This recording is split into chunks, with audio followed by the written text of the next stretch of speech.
परंतु उपासकांनो, जयंतीला लाखो करोडो रुपये खर्च करण्यापेक्षा आपण तोच जयंतीचा पैसा एकत्र करू। स्वागत आहे आपल्या सर्वांचं।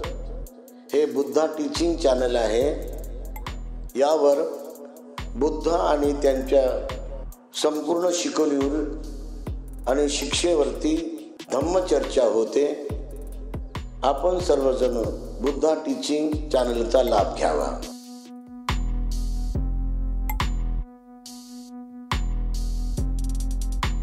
विश्ववंदनीय तथागत सम्यक संबुद्ध,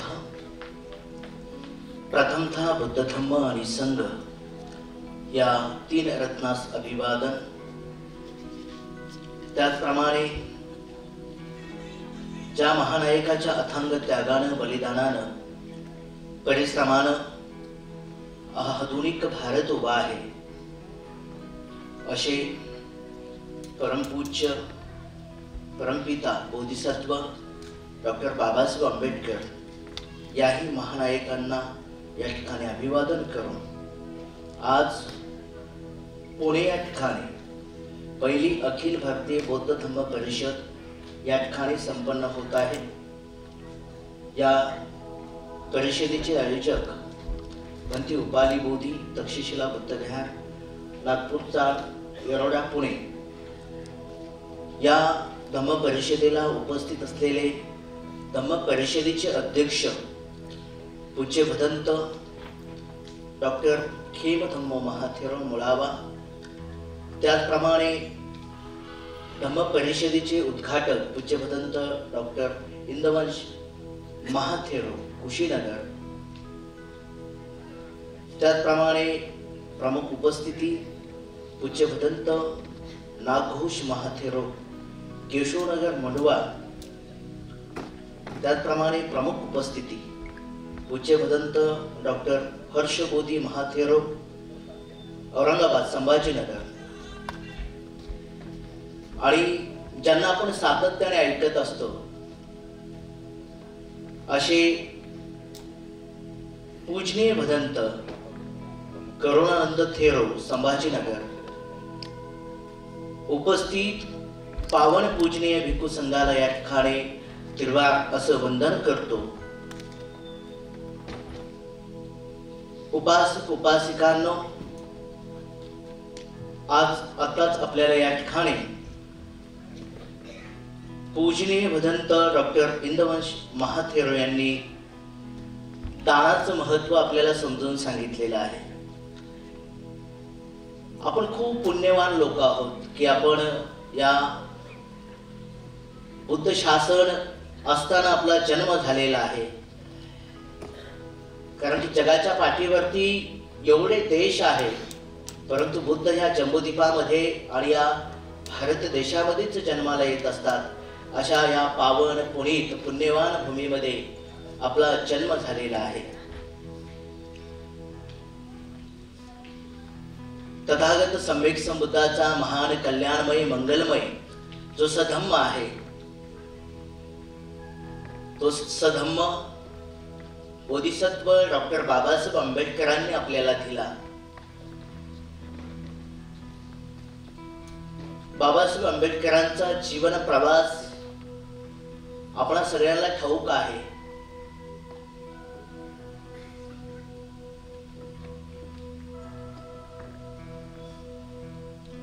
अनेक कष्ट साधून बाबासाहेब आंबेडकरांनी आम्हाला या ठिकाणी स्वातंत्र्याचा मुक्त श्वास घेण्याचा अधिकार प्राप्त करून दिलेला आहे।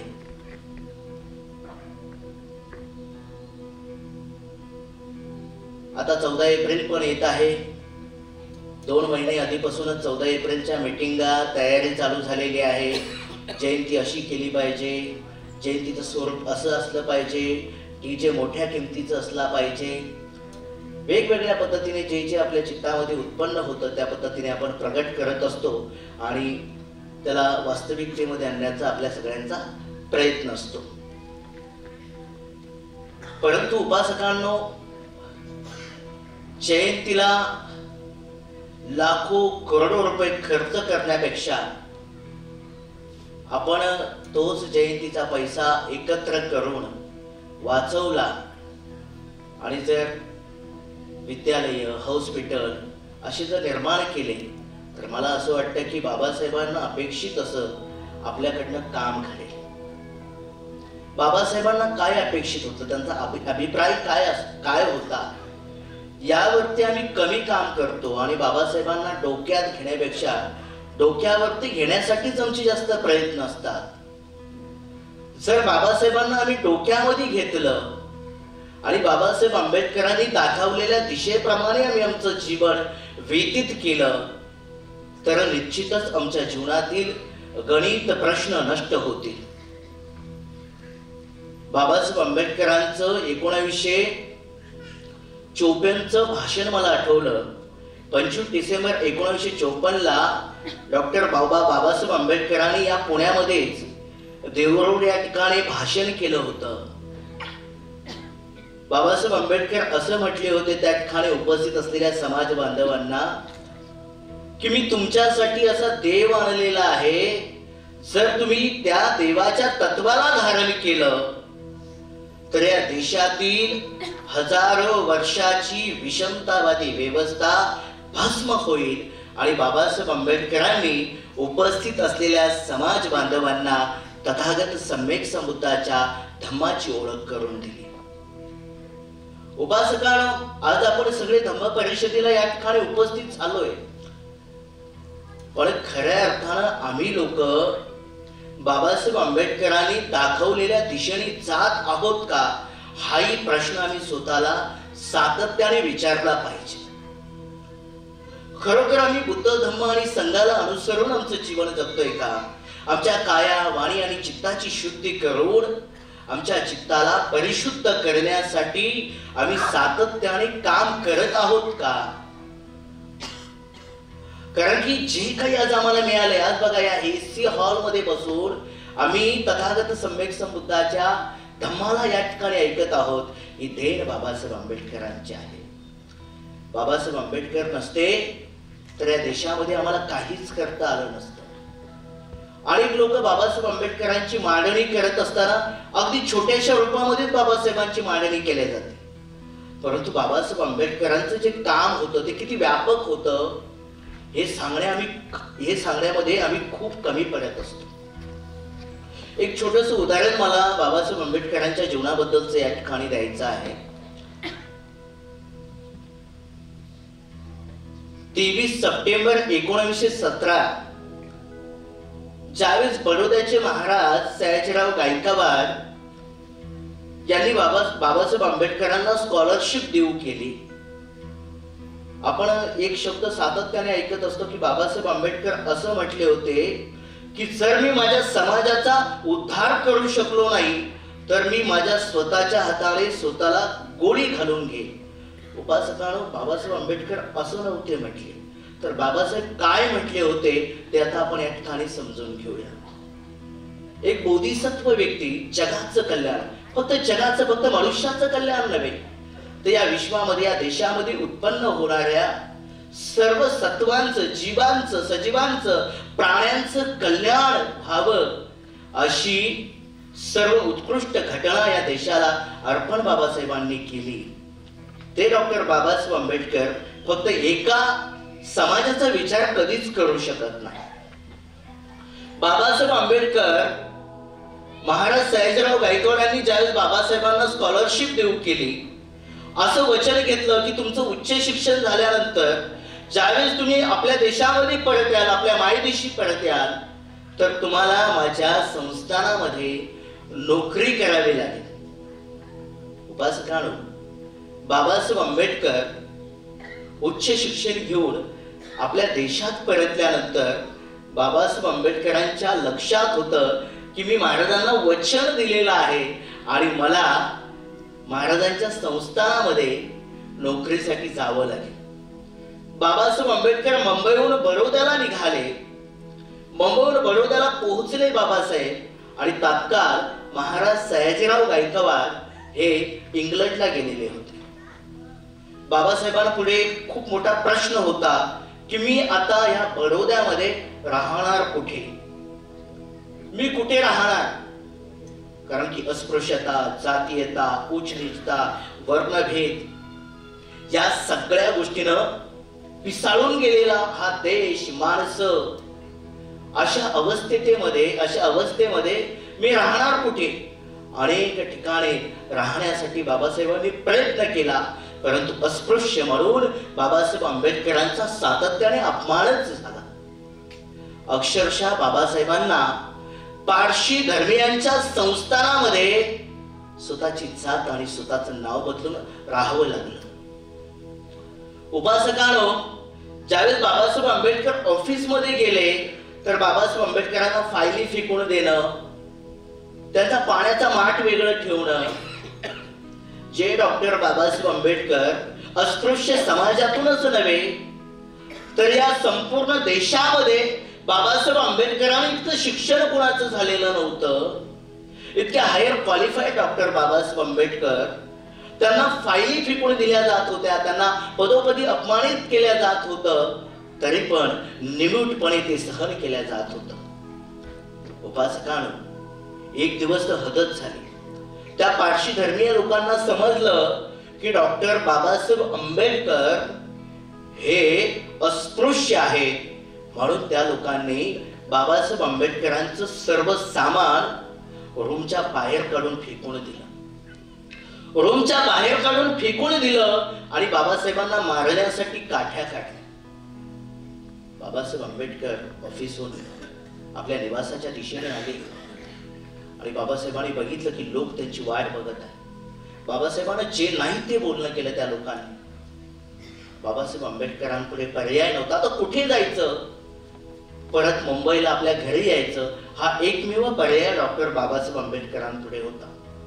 बाबासाहेबांनी त्या पेट्या तशाच उचलल्या, आपलं सामान तसंच उचललं आणि डॉक्टर बाबासाहेब आंबेडकर बडोदा रेल्वे स्टेशनच्या दिशेने आले. डॉक्टर बाबासाहेब आंबेडकर बडोदा रेल्वे स्टेशनच्या दिशेने आले तर रेल्वेला येण्यासाठी वेळ होता, म्हणून बडोदा स्टेशन पासून अगदी काही अंतरावरतीच सयाजी बाग म्हणून आहे. आपण 23 सप्टेंबरचा एक इमेज पाहिली असेल कधी व्हॉट्सअपला, की एका वडाच्या झाडाखाली डॉक्टर बाबासाहेब आंबेडकर बसलेले आहेत आणि बाबासाहेबांनी असं खाली डोकं केलेलं आहे. तर धाई बाबासाहेब आंबेडकर त्या ठिकाणी कंठ काढून मोठमोठ्याने रडत होती. का रडत असतील डॉक्टर बाबासाहेब आंबेडकर? अरे, मी माझ्या समाजातूनच नव्हे तर या देशामध्ये माझ्यासारखा शिकलेला व्यक्ती कोणी नाही आणि मला एवढी अपमानास्पद वागणूक मिळत आहे. मला पाणी, माझ्या पाण्याचा ग्लास, माझं माठ बाजूला ठेवण्यात येत आहे. माझा स्पर्श त्या कागदाच्या तुकड्याला म्हणजे त्या फाईलीला होईल, म्हणून मला फाईली सुद्धा फेकून देतात आणि ती फाईल उचलतात आणि पुन्हा एकदा त्याच्यावरती पवित्र शिंपडल्या जातं. जर माझी अशी अवस्था असेल तर या देशामध्ये शोषित, पीडित, वंचित आणि मनुवादी व्यवस्थेच्या टाचाखाली रगडल्या गेलेल्या, अस्पृश्य गणल्या गेलेल्या समाजाची काय अवस्था असेल? डॉक्टर बाबासाहेब आंबेडकरांनी त्या ठिकाणी संकल्प केला की जर मी या देशातील शोषित, पीडित, वंचित आणि अस्पृश्य गणल्या गेलेल्या समाजाला न्याय देऊ शकलो नाही तर मी स्वतःच्या हाताने स्वतःला गोळी घालेल. बाबासाहेब आंबेडकर असं कुठंच म्हटले नाही की मी फक्त माझ्या समाजाला न्याय देऊ शकलो नाही, कारण की अस्पृश्यामध्ये फक्त एससी मधील महान समाज नव्हता. कारण की बाबासाहेब आंबेडकरांचं जे काम होतं ते मानव उत्थानाचं काम होतं, मानव सन्मानाचं काम होतं आणि या देशामध्ये मानववादी व्यवस्थेच्या टाचाखाली रगडल्या गेलेल्या समाजाला बाबासाहेब आंबेडकरांना मुक्त करायचं होतं आणि डॉक्टर बाबासाहेब आंबेडकरांनी त्या ठिकाणी संकल्प केला. म्हणून बडोदा ही संकल्प भूमी म्हणून प्रसिद्ध आहे आणि करोडो लाखो लोक त्या ठिकाणी बाबासाहेब आंबेडकरांचा तो संकल्प दिन साजरा करण्यासाठी आणि त्या ठिकाणी बाबासाहेबांना अभिवादन करण्यासाठी त्या ठिकाणी जात असतात. उपासकांनो, आणि बाबासाहेब आंबेडकरांनी तो या देशातील मानव उत्थानाचा, मानव सन्मानाचा संकल्प पूर्णत्वाला नेला आणि या देशातील प्रत्येक व्यक्तीला अभिव्यक्ती स्वातंत्र्य प्राप्त करून दिलं. अशा त्या महानायकाच्या अथांग त्यागानं, बलिदानानं हा अखंड देश उभा आहे. हा विखरून गेलेला देश होता. पहिल्या वेगवेगळ्या छोट्या राज्यामध्ये विभागलेला हा देश होता. बाबासाहेब आंबेडकरांनी आज पण आम्ही बघितलं, अमेरिका जो बघितली, वेगवेगळ्या राज्यांमध्ये त्यांची छोटे देश आहेत, परंतु बाबासाहेब आंबेडकरांनी पहिले राज्य नाही बांधले, तर बाबासाहेबांनी पहिला देश बांधला, देशाला मजबूत केलं, एक केलं. या सगळ्या 28 राज्यांना बाबासाहेबांनी बांधलं, एक केलं आणि त्यानंतर देशाचं स्ट्रक्चर बाबासाहेबांनी उभं केलं. या महामानवाने फक्त एका एसटी समाजातील महार जातीसाठी काम नाही केलं, तर या देशातील शोषित, पीडित, वंचित आणि अस्पृश्य गणल्या गेलेल्या या देशातील मूल निवासी समाजासाठी काम केलं.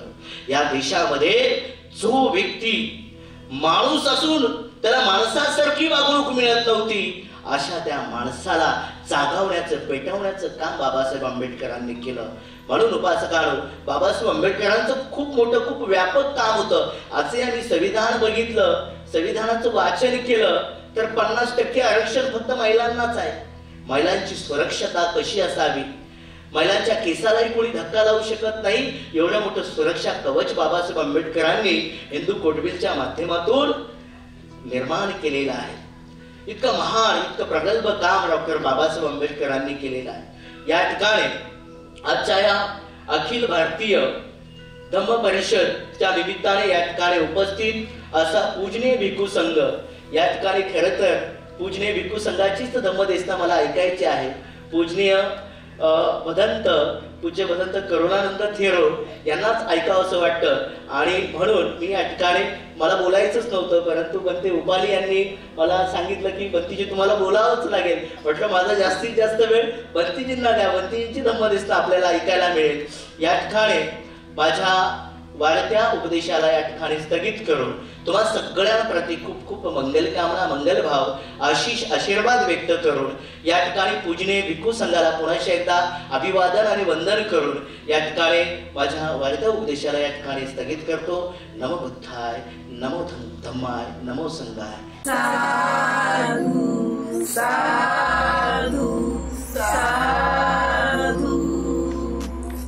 बुद्धं नमामि, बुद्ध को नमन करता हूँ.